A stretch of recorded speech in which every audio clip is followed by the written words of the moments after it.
Nora, bienvenida a Medellín. ¿Cómo te has sentido en esta estadía corta por acá? Me ha encantado, la ciudad de Medellín es una ciudad cosmopolita, llena de árboles, edificios simpáticos, y he sido gratamente dirigida por mi amiga Ana Francisca desde temprano que hemos llegado. Y me ha encantado realmente. Porque eres poeta. Bueno, yo soy una poeta tardía que escribo después de los 30 años. ¿Pero por qué tardía si...? Porque antes yo me considero una artista multidisciplinaria. Yo he hecho pintura, cine, he trabajado en música, he hecho periodismo, guiones, he hecho muchas múltiples, he sido equitadora de salto profesional en caballo. He hecho de todo, ¿no? Y después de transitar muchos caminos, al final, bueno, me decidí escribir. ¿Por qué llegaste a la poesía? Porque empecé a leer un poco de poesía.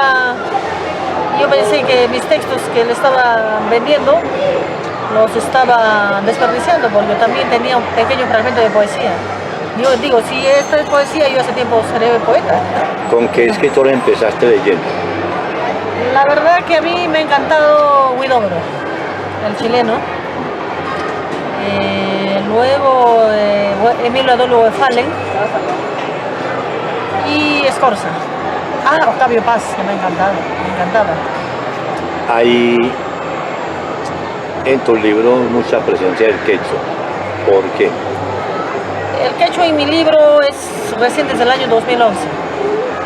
A raíz de mis composiciones de 2011, que yo empecé a hacer música y canciones, y en el 2011 ganó el premio José María Helgueras, y ahí empiezo a pensar que debo hacer buena poesía quechua, ¿no? Para no olvidar a mis ancestros, mi pasado, mi gente, mi tradición, mi cultura. ¿Qué relación tienes con Arguedas? Contame su admiración, de sus provocaciones y de todo. Bueno, con Arguedas me acerca la afinidad espiritual, el mundo quechua que nos une, y los poemas que escribe en quechua, como Catatay, por ejemplo, ¿no? Y admiro también su tolerancia, su denuncia, su testimonio como andino quechua hablante. Me voy a leer de este libro 3 fragmentos quechuas que da la parte, primera parte, segunda y tercera parte de mi libro, Músico de Fuego, de Nape Jaraue.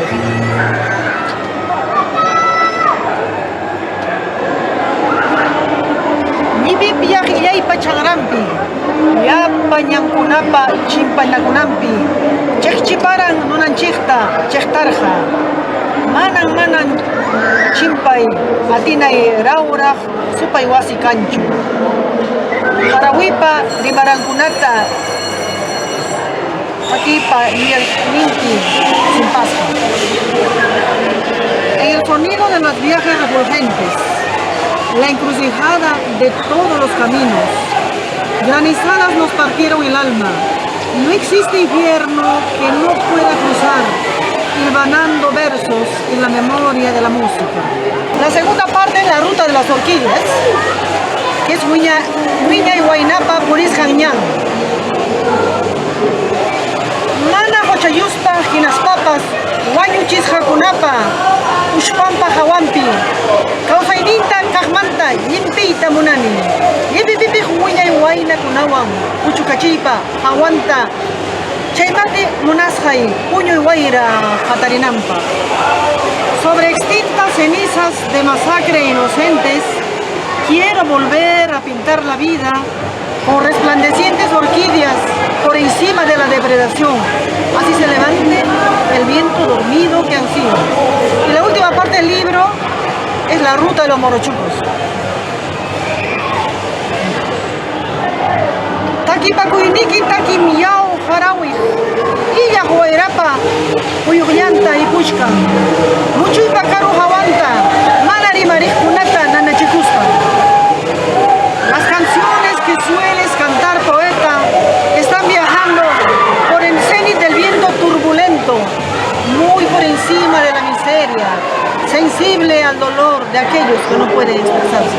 Este libro tiene 3 partes y son pequeños estrofas que son también mías. Entonces eso da a 3 rutas. La ruta de la guitarra, la ruta de las horquillas y la ruta de los morochicos. Y empieza desde mi pueblo hasta Potosí regando canciones. ¿Qué hacemos con esta bulla? Porque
Nora, yo quiero preguntarte sobre el Carmen Alto, que es un barrio de la ciudad de Huamanga, que también siento que es el universo poético tuyo.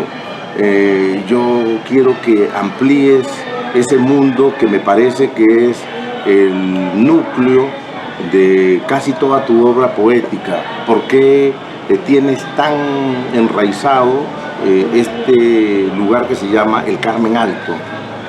Bueno, muchísimas gracias por la pregunta. En realidad no todo mi universo está enraizado en el universo de los legendarios arrieros de Carmen Alto, que fueron unos arrieros que iban a lomo de mulas, llevando sus canciones, llevando sus alimentos desde Carmen Alto a Potosí, que recorrían el camino de Capañán, del sur, por los caminos de Lima.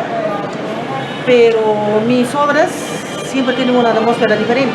La primera, que era la del viento, se refería a muchos caballos. La segunda, que te di de Malvas, se refiere está dedicada a mi padre, a un legendario morochuco. Pero son solamente una suerte de flores, el lenguaje de las flores y de las malvas, que es un poema, es lírico. Y en cambio el poema al que te refieres es el Músico de Fuego, es un poema más épico, y más dramático y más trágico, porque narra una historia desde el origen prácticamente de la música y del charango que trajeron los morochicos a los arrieros, y esta es una suerte de testimonio y esa nostalgia que ahora de los antiguos vasos comunicantes a través de la música, que ahora nos comunicamos ya a través del internet, ya no nos comunicamos a través de los caballos, a través de los caminos a pie, sino todo va evolucionando. Entonces este es un canto a la nostalgia y este es un eje de este libro, pero es de este libro, porque cada libro tiene una estructura y tiene una temática, todo el libro cambia y va cambiando de acuerdo a las circunstancias y de acuerdo a qué voy a decidir escribir. Es eso. Claro, en este libro Músico de Fuego también le haces un homenaje a los músicos populares, entre ellos, por ejemplo, García Zárate, Jaime Guardia y Máximo Damián, que lo nombras. Sí, en realidad es una recreación porque ellos no existía en la época de la República, sino que cuando tú haces poesía trasciendes el tiempo, puedes retroceder el tiempo, meses, años, siglos, o puedes adelantar. Y entonces este sinónimo, el tiempo es nada cuando el poema es interesante, o cuando la gente es interesante, ya el tiempo dejó de existir, pero queda la simbología, la figuración de la música. Y en ese transcurso ellos también, de jóvenes, García Zárate decía que cuando era niño admiraba mucho a los músicos que afinaban sus guitarras, do, re, mi, fa, sol, así como una campana, ta, ta, ta, ta, ta, pero era la campana. Y él dijo, algún día seré un gran músico. Y efectivamente fue un gran músico que tuvo conciertos en todo el mundo. Pero es una inspiración, es el juego del tiempo, la nada del tiempo y lo que es el tiempo. Es el lazo entre ir y regresar que hace poesía. O sea, es como cuando tú lees poesía de Safo de hace más de 2000 años, si es bueno, te conmueve. Si ese poema es para ti, te conmueve, te entra en la médula, te entra en la sangre y en las venas. Pero si no te conmueve, tampoco es. Y entonces es una situación no exactamente de la música popular, sino es de cómo la música va atravesando escenarios del sur. Y es esa suerte de los huayno y el yarabí, y que ese charanguito, que antiguamente el pajaicha, este es un pajaicha, morochuco. Pajaicha que en quechua sería ocultar, oculto porque para esos indígenas anteriores estaba prohibido, estos indios que van a tocar música, y esa guitarra lo fueron transformando para ocultarlo y se convirtió en chiquito, y debajo de su poncho, esta especie de charanguito que hicieron los morochucos con cuerdas de tripas de perro, fueron cambiando en comunidades, y ese charanguito iba componiendo canciones, y esas canciones tan bonitas, poéticas, fueron regadas de todos los caminos del sur hasta Potosí. Y hasta ahora hay ese camino también. En la última parte, la segunda parte del libro habla de la ruta de las orquídeas. Las orquídeas que existen en los caminos del Inca van transformándose de colores desde Vilcas Huamán hasta Potosí, que hay lindas orquídeas, la colección de orquídeas. ¿Ha recorrido ese camino? Yo he recorrido Potosí, he ido hasta Bolivia, pero también he ido desde los Morochucos y Carmen Alto, y he estado en las ferias, porque yo vivía en una suerte entre Carmen Alto y San Juan Bautista, en el límite. Y mi vecino era un arriero, a quien yo admiraba mucho de niña, porque cada vez que llegaba tocaba su charango, y en las noches y yo la escuchaba. Y decía, qué increíble, traía melodías raras, porque también copiaba melodías de Bolivia, que juntaba con las melodías del centro y las melodías del morochuco y los huamanguinos, y esa fusión se hizo la música y se fue transformando la música. Por eso los huaynos es esa suerte de sufrimiento, de nostalgia, de amores y de despedidas y de encuentros. Hay un dicho ayacuchano que dice que todos los ayacuchanos son músicos. ¿Qué de cierto hay de eso? ¿O cómo lo lees tú? ¿Lo has escuchado tú? Sí, yo he escuchado que dicen que todos los ayacuchanos son buenos guitarristas. Es que hay una tradición de guitarra. Y no solamente de Ayacucho, sino de todos los alrededores. Incluso los que hay en la frontera, ¿no? Grandes músicos apurimeños. Toda la frontera, cusqueños, puneños. Todo ese sector son grandes músicos, pero músicos más caracterizados en el estilo andino. Claro, pero en estas últimas décadas en Lima se ha conocido, y espero que en el mundo también, que en Ayacucho hay grandes músicos. Sí. Y existe una nueva canción ayacuchana y una vieja canción ayacuchana. Hay huaynos anónimos como Huérfano Pajarillo, y etcétera, etcétera. Hasta los cantos que se vuelven una reivindicación, como hay un huayno que se llama Buscando Huamanga, que es todo un manifiesto, es una crónica de la realidad de los años 70, 80, 90. Bueno, La verdad que la música ayacuchana últimamente sí la gente puede tener para firmar esa libertad. Antiguamente no, porque incluso, como siempre las mujeres estaban rezagadas, incluso hay canciones anónimas que después de estudiar de las canciones, supe que eran algunas mujeres que hacían, pero como siempre estaban asustadas, cómo una mujer va a escribir canciones, cómo una mujer va a escribir, y etcétera, etcétera. No se ha podido, incluso también por una cuestión de orden de pecados, también hay varios curas que dicen que hacían canciones. Por eso hay muchas canciones anónimas. Por ejemplo, esa canción famosa que es de Ayacucho, que se llama Adiós Pueblo de Ayacucho, se dice que la hizo un cura. Sí, porque era un cura pues enamorado y mujeriego, y que al final lo expulsaron y hace esa canción. Sí, dicen que lo expulsaron de la orden y él se fue componiendo esa canción. Esa es la tradición, pero no estoy muy segura. Bueno, regresemos a la poesía. Ahorita me decías allá arriba que leías a Huidobro. Mis referentes de poesía. Sí, que leíste a Westphalen y a Octavio Paz. ¿Qué te interesa de cada uno? A mí me gusta la obsesión del mar que tiene Huidobro. El mar, el mar, el mar, suena como una mantra, me encanta. Y Octavio Paz me gusta por ese manejo del tiempo. Y Westphalen me gusta porque habla del fuego. A mí me obsesiona ciertas palabras, fuego, mar, tiempo. Y entonces eso me hace ver y buscar a poetas que trabajan ese concepto. Escribís un libro, ahorita vas a entender, con este texto, con música de fuego, que es algo muy elaborado, en el sentido que ya tienes una idea con un tema específico. Sí.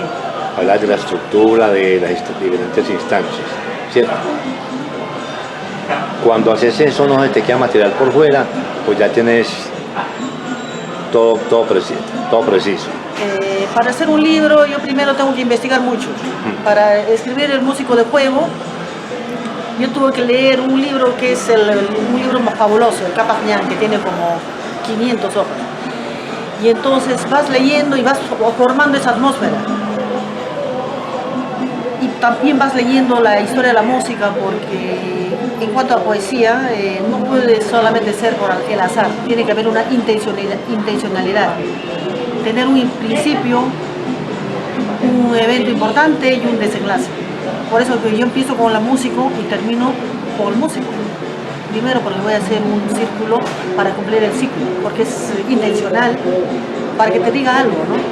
Porque a través de un poema, por ejemplo, de los arrieros, uso ese fenómeno del elipsis. Puedo narrar 100 años con el arte de cortar el tiempo. Ese niño que fue y ahora ya es un adulto que va a morir. En un solo poema puedo hacer esa síntesis, ese arte de sintetizar el niño y el final en una carilla. Y eso es intencional, no es que me viene al azar. Cuando introducís en el texto poemas en quechua, ¿es la nostalgia del quechua o la reivindicación de esa lengua tan presente en ustedes? No solamente es la reivindicación, también es visibilizar la memoria, y es también como una resistencia, porque dentro del ámbito morochuco, dentro de todas esas pampas que ahora ya se están, por el fenómeno político, Vilgahuamán, Huancapi, todos se han vuelto ya diferentes provincias. Antes éramos solamente las pampas de Cangallo. Y dentro de esa área soy la única persona que escribe en quechua, que se atreve a escribir, tal vez para rescatar del olvido algo que se está perdiendo. Ahorita hablabas de Potosí. Entonces pensaba, Potosí siempre ha tenido esa leyenda, esa presencia por Pizarro, también por la historia de la gran mina que había allá. Tampoco no reivindicarse en el sentido a Potosí español ¿O esa parte no te interesa? No, lo de Potosí es una situación descriptiva donde van las orquídeas y donde también va la música Sí. regada por los arrieros, pero no en la óptica desde la histórico de Pizarro, ni nada por el estilo, sino desde una óptica musical, descriptiva y para dar línea hasta dónde va el arriero, llevando sus productos, llevando sus canciones. Ahorita también con Carlos Alfonso tenemos muy presente la cuestión de la música. ¿Has compuesto canciones o no? Sí, compuse creo que 10 canciones. Algunas le he presentado al concurso. De las 5 he tenido la oportunidad de ganarlas. Y las demás lo he hecho por hobby, porque me gusta. No solamente puedo componer en quechua, también compongo en castellano. Y también tocas charango. Sí, toco el charango. Ah, qué bueno. Yo quiero preguntarte sobre el libro de Malvas. Malvas es un libro que tiene poemas cinematográficos, son poemas documentales, son poemas extensos. Eso es una característica que se nota de inmediato con respecto al músico de fuego, que es el que leí primero. Pero también Malvas tiene muchos poemas de amor. Cuenta sobre esa presencia sentimental. Mire, en realidad Malvas no tiene explícitamente poemas de amor, tiene poemas de remembranza, De una desamor nostalgia, también. de una nostalgia, pero no necesariamente, incluso hay un poema erótico del amor, pero sin decir así, de manera fina, ¿no? Pero no habla explícitamente, pero habla de algo, de escenas de erotismo, y también habla de escenas de amor, del amor, del olvido, de la muerte, pero sin decir muerte. O sea, desapareces, pero a través de un verso. Pero es un poema. Malvas es uno de mis libros favoritos y es uno de los libros que me ha traído muchas satisfacciones, porque es un libro estrictamente lírico, no es como Músico de Fuego, que es más épico y dramático, tiene un poco de narrativo, pero Malvas desde el principio hasta el final es un trabajo absolutamente lírico desde el final. Y me gusta trabajar el concepto lírico, pero esta vez yo tenía que hacer homenaje a los legendarios arrieros de Carmen Alto, a estos hombres que fueron caminando por todos los caminos del Capañán, como recordaron a los incas y a los ancestros. En cambio el otro fue un poco más, un poemario un poco más íntimo, más recordando a mi padre, que también fue un tremendo legendario morochuco. Aquel lanceador de toros bravos, aquel que montaba caballos a pelo, y tiene que ver mucho Malvas con los caballos, con las flores de las malvas que crecen en mi pueblo. También te sabes de memoria poemas de amor de Manuel Escorza. Pequeños fragmentos, porque a mí me ha golpeado el poema de los adioses.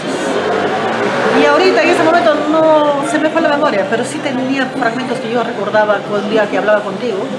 Sabes que Escorza tuvo mucha vinculación con Medellín. ¿Ah, sí? En el 60 él estuvo acá y con Mejía Vallejo, que es un escritor de acá, publicaron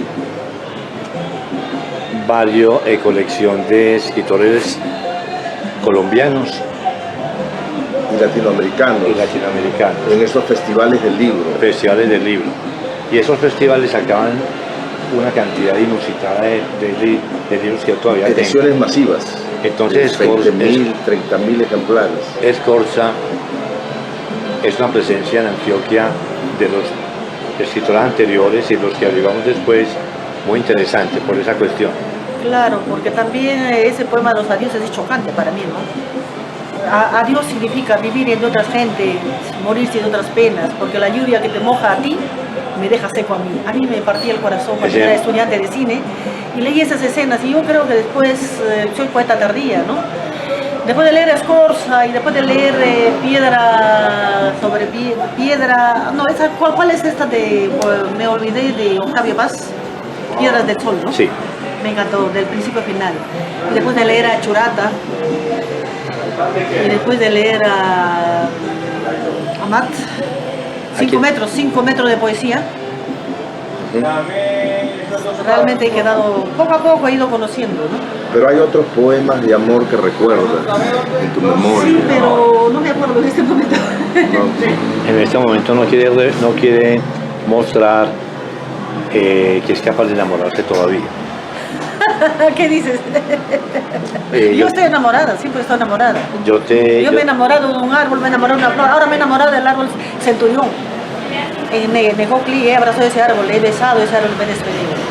Me he enamorado del mar, he venido encantada. ¿Cómo es el acto creativo tuyo para un poema?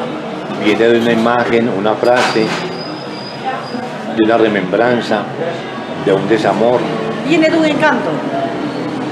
Yo ahora estoy encantada del árbol, por ejemplo. Viene de un olor, de un sabor, de una melodía, de algo tiene que venir. Pero tiene que venir, digo, es el árbol, el árbol, el árbol, el árbol. Ahora tiene que venir del árbol o del mar, ¿no? ¿En qué parte de Perú vives? Yo vivo por el Valle Chillón, en la zona rural de Lima, en Caraballo. Es el Valle Chillón. ¿Qué lugares de Lima, de la ciudad en sí, frecuentas? La verdad que no frecuento mucho, pero a veces voy al centro de Lima, a Quilca, al bar Cairolo, al Rímac, donde vive mi madre, pero normalmente siempre estoy en el valle. ¿Y qué poetas en este momento de Lima son tus grandes amigos? ¿Varones o mujeres? Hombres y mujeres. Mira, dentro de la nueva generación o poetas que he conocido el encuentro último, me han encantado, por ejemplo, pues de chicas peruanas, Dori Morimasato, no me acuerdo muchas, exactamente, Marisoto, Isabel Mata. No me viene mucho a la memoria, pero por ella ahora a las tres. De los amigos. De los amigos poetas, pues definitivamente Omar Aramayo, Harold Alba, de los que están, ¿no? Juan Alfonso, que lo he conocido en Churcampa. Sí. Claro, lo he conocido en Churcampa a él. Churcampa ha sido un momento de encuentro y de amistad. Y nos volvimos a encontrar en la primavera poética. Tengo un epígrafe del maestro y poeta que admiro, que es Omar Aramayo, y lo voy a leer. Señor de los cuatro vientos, dueño de los caminos del mundo de arriba y el mundo de abajo. Omar Aramayo, los dioses.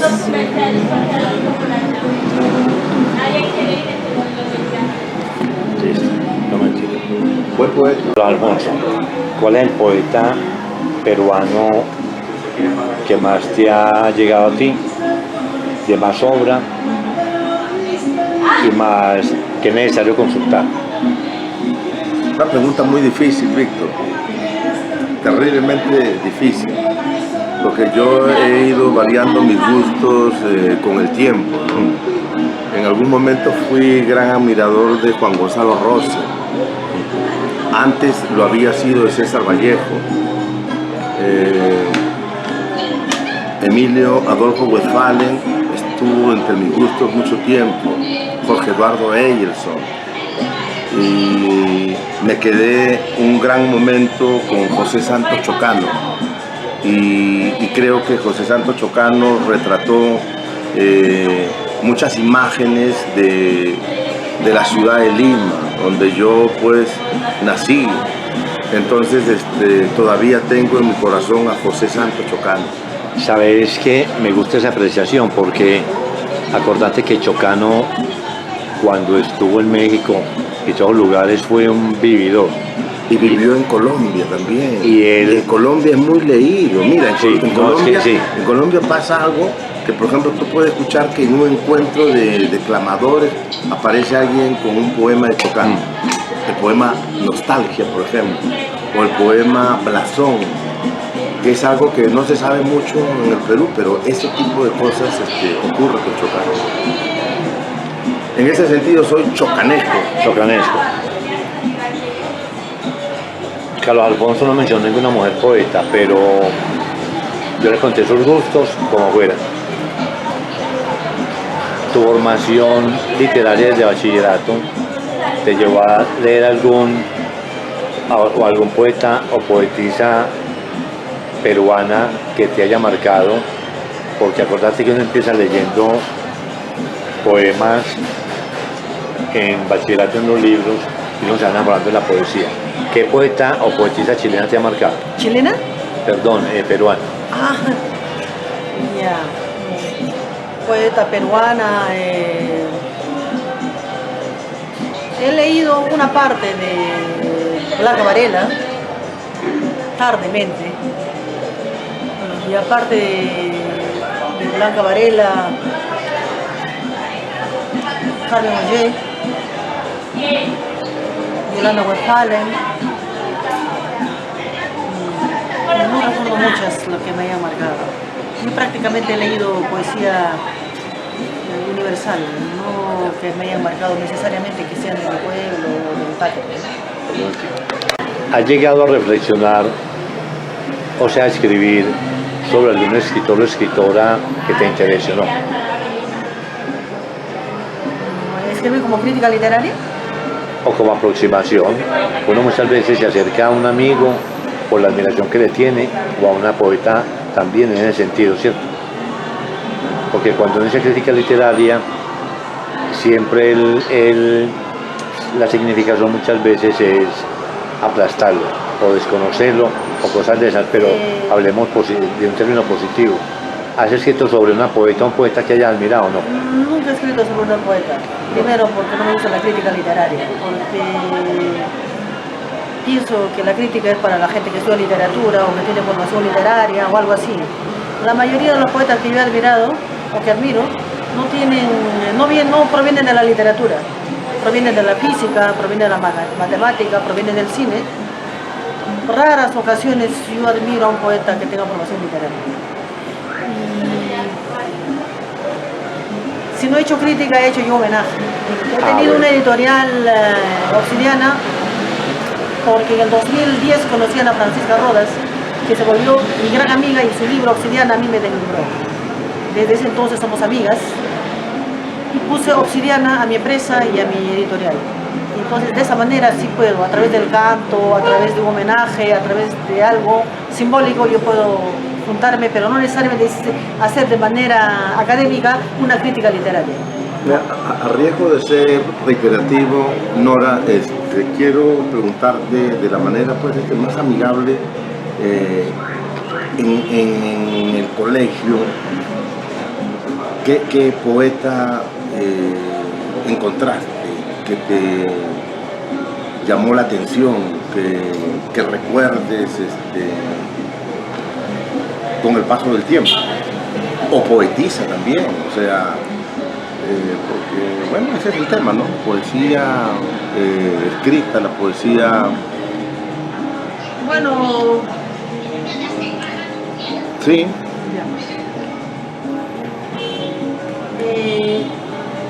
Cuando estaba en el colegio, realmente, para serte sincera, nunca me ha interesado un poeta peruano. He leído por compromiso, bajo obligación. Pero sí he leído libremente la colección que mi padre había confiscado, creo que de un brujo o no sé cómo, literatura rusa, de Dostoyevsky, y también literatura latinoamericana, donde leía Rulfo,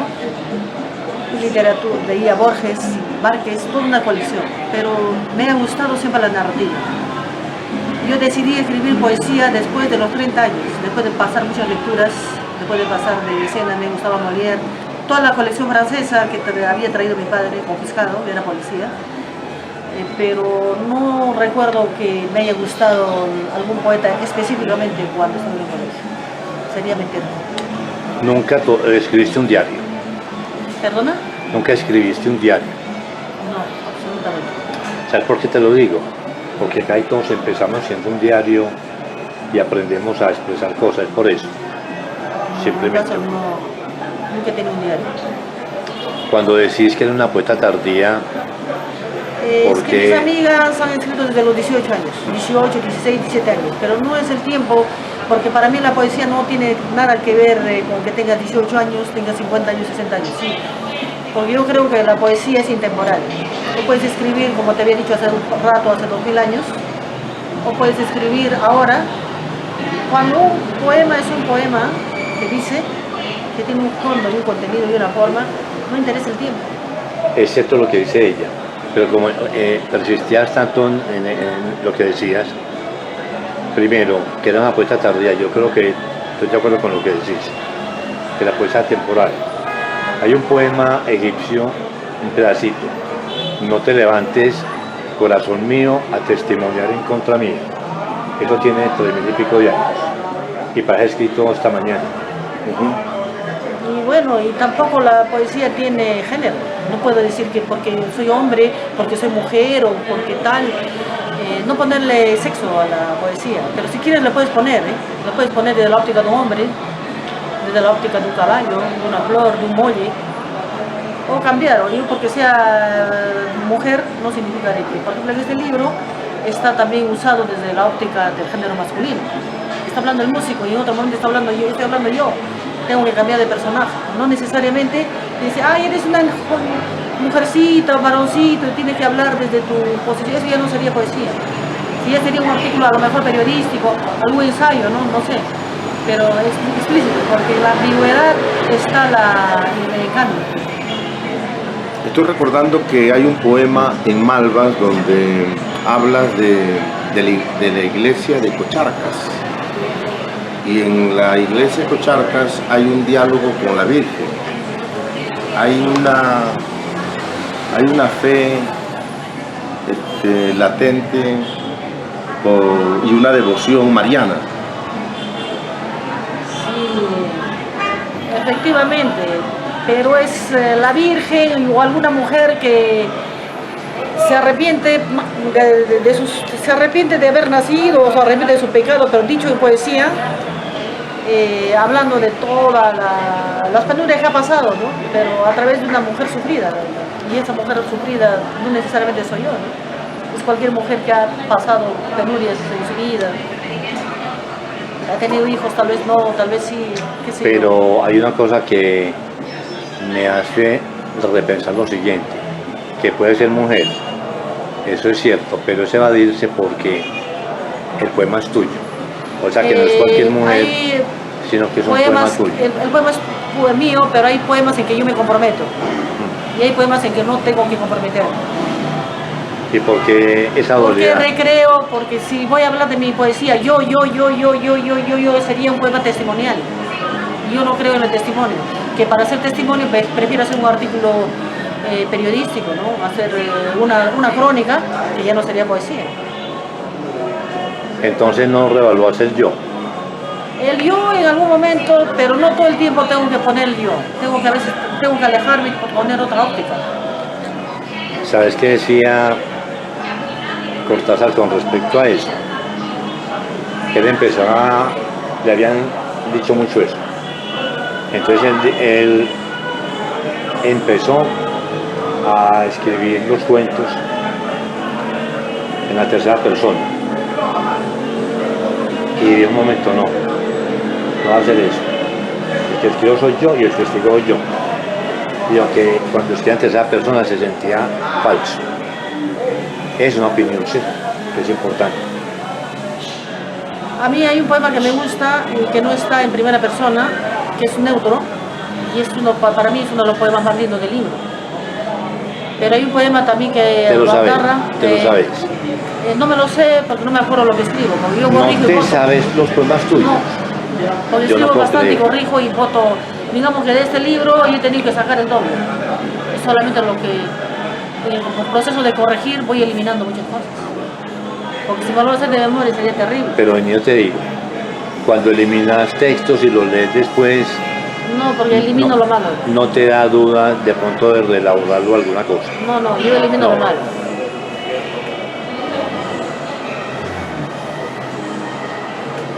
¿Quieres leer algún poema? Yo creo que puedo leer un poema que da título a este libro. Bueno, Músico de fuego. Músico de fuego, orquesta de violines frente a tu sepultura. Las melodías penetran huesos, beben el velorio, reinventan escombros, desde el polvo a la nada.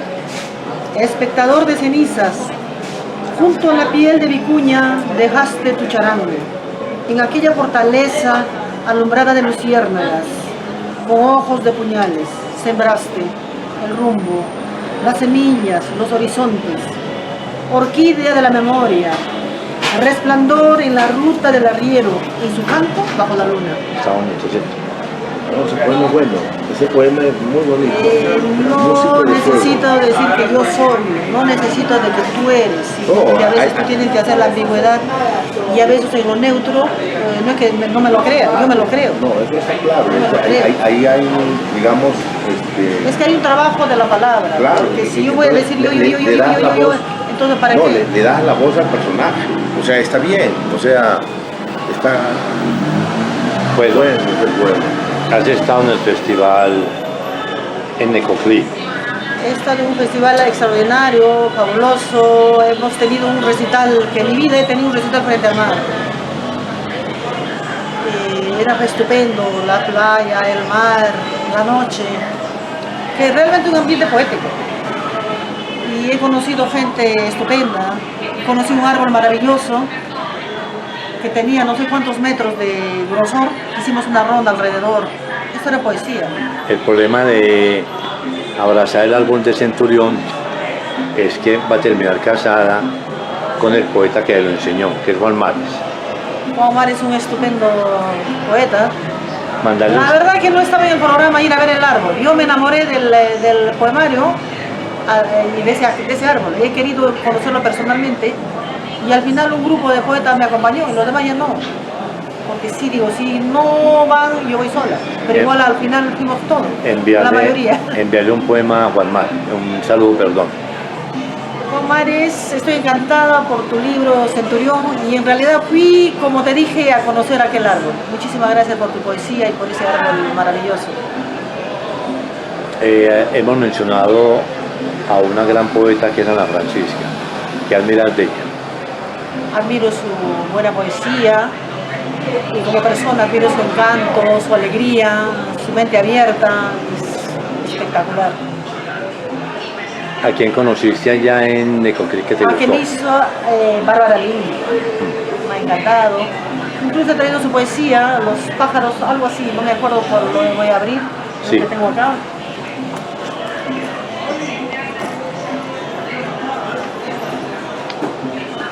Aquí tengo a Estación de los pájaros. Lina María también me ha encantado, Lina de Ritos de Paso, de Lina María. Bárbara. Obvia, Ana Francisca, siempre me encanta. Mi colombiana favorita siempre he dicho que era, desde que la conocí, Ana Francisca Rodas. ¿Y el colombiano favorito?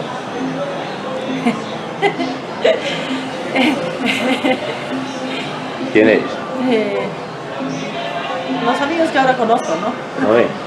Cuando se trata de hombre es en plural.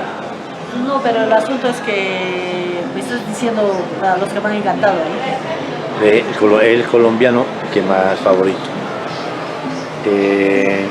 Yo creo que ahora nos puedes cantar una canción. No sé si puede, sí puede cantar. Sí. En este momento no me acuerdo. Alfonsina y el mar. Alfonsina del mar. A ver si me acuerdo. Por la blanda arena que lame el mar, su pequeña huella no vuelve más. Un sendero solo de pena y silencio llevó hasta el agua marina. Un sendero solo de penas mudas llevó hasta la orilla. Sabe Dios que angustia te acompañó, qué dolores viejos cayó tu voz para recostarte arrullada en el fondo de las caracolas marinas. La canción que canta en el fondo oscuro del mar, la caracola. Te vas, Alfonsina, con tu soledad. Qué poemas fuertes. Ay, no más que. Está muy lindo. Bravo, No, mire. bravo. Bueno, es que con eso complaciste a este público. ¿hablaste con Sara o no? ¿Con Sara? Con Sara Beatriz Posada. Claro que con Sara estuve en la playa hace poco. Sara, la organizadora del festival. Sara Posada. Sara Posada es su apellido, no sabía, pero sí sé que era Sara. Ya. Mandarle pues un saludo. Quiero mandar un saludo agradeciendo el momento mágico que he pasado en Necoclí, gracias a la invitación de Sara, que me ha parecido una persona estupenda, con los bellos momentos que he pasado, y también agradecer su equipo de poetas que han organizado este evento, y también un agradecimiento especial a Ana Francisca Rodas. Mi agradecimiento a Nora Alarcón por sus libros, que nos ha complacido leerlos, hemos disfrutado este trabajo. Mi agradecimiento a Víctor y a este momento de diálogo y comunicación en este nuevo encuentro. Muchísimas gracias, Víctor Bustamante, me ha encantado conocerte a través del poeta Carlos Alfonso, y realmente me voy con esta grata bienvenida a tu país.